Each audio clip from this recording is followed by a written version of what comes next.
Hey les amis, c'est notre vidéo 5 du mini-cours de nutrition et nous allons parler du timing des repas. Est-ce important lorsque vous essayez de perdre du poids ou de gagner des muscles?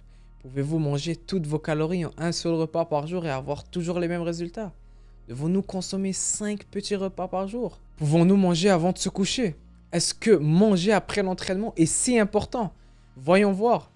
Je vais commencer par vous rappeler que pour perdre du poids, tout revient à une équation simple. Calories consommées contre calories brûlées. Si vous êtes en déficit calorique, vous perdrez du poids.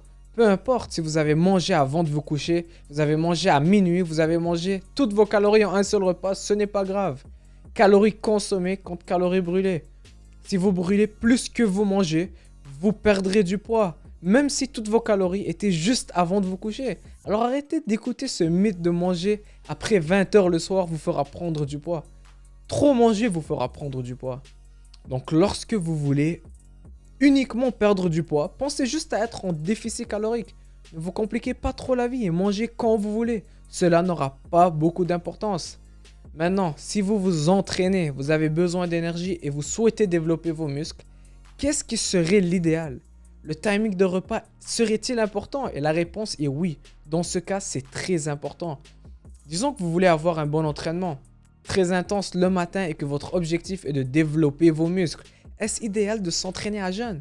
Non, ce ne l'est pas pour la simple raison que vous n'aurez pas assez d'énergie et de carburant pour passer à travers cette session intense, autant que vous l'aurez pu avec un bon déjeuner. Ça peut causer l'augmentation du cortisol pendant trop longtemps. Vous pourriez vous sentir épuisé et commencer à utiliser vos muscles pour l'énergie, ce qui n'est pas très idéal.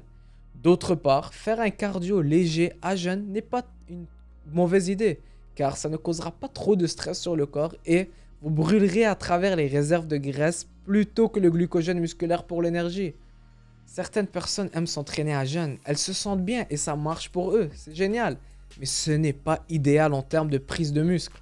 Je sais que certaines études diront que votre testostérone et vos hormones de croissance augmenteront lorsque vous jeûnez, mais le corps ne fait que s'ajuster pour rester en vie et le fait simplement pour que vous ne perdiez pas trop de masse puisque vous êtes trop affamé. Donc manger et prendre un bon repas avant votre entraînement sera beaucoup plus bénéfique que vous entraîner à jeûne, même si vous obtenez un petit boost naturel de testostérone et d'hormones de croissance. Maintenant, qu'est-ce qu'il y en est après l'entraînement? Pensez-y bien, vous avez épuisé votre glycogène musculaire et créé un traumatisme pour ces fibres musculaires. Ils sont affamés et des études ont montré que le processus de construction musculaire, appelé la synthèse des protéines, est le plus élevé immédiatement après la fin de vos entraînements. N'allez pas plus que 2 heures sans nourriture après un entraînement intense. Les études montrent également que la consommation de glucides durant les 2 heures qui suivent l'entraînement conduit à une plus grande reconstitution du glycogène musculaire. Parce que vos muscles sont tellement épuisés et affamés qu'ils vont absorber ces glucides tout de suite, les stockant pour une utilisation future. N'oubliez pas que l'entraînement est un stress pour le corps et vers la fin, votre cortisol commence à augmenter. Un cortisol élevé pendant longtemps n'est pas notre meilleur ami lorsqu'on veut développer nos muscles, car cela entraînera une dégradation musculaire pour que le corps ait de l'énergie pour sortir de ce stress. Donc manger tout de suite après l'entraînement, surtout des glucides rapides, réduira ce cortisol et arrêtera l'effet catabolique. Pour les gens qui veulent prendre du muscle, je recommande toujours des glucides rapides ainsi que des protéines faciles à digérer immédiatement après l'entraînement. Combien et quoi sera une autre histoire à discuter. En effet, les repas les plus importants de la journée sont le petit déjeuner, les repas avant et après l'entraînement. Si vous voulez réduire vos calories, retirez-les des autres repas pour une performance et des résultats optimaux. Maintenant, qu'en est-il du timing des repas durant la journée?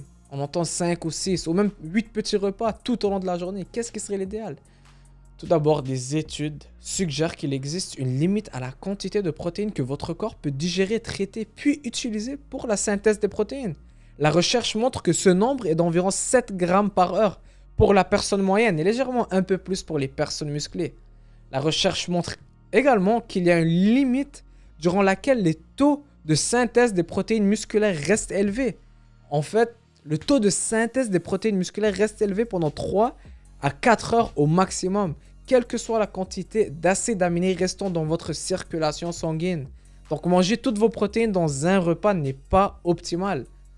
Ainsi, vos muscles sont les plus sensibles et les plus efficaces à utiliser les protéines toutes les 4 heures, ce qui entraîne un plus gros pic de synthèse de protéines musculaires que si vous auriez consommé des protéines à chaque heure tout au long de la journée. Un repas tous les 4 heures serait donc l'idéal lorsque votre objectif est de développer vos muscles et d'optimiser vos performances. Nous savons à quel point les muscles sont importants pour perdre du poids et de la graisse et comment ils nous aident énormément.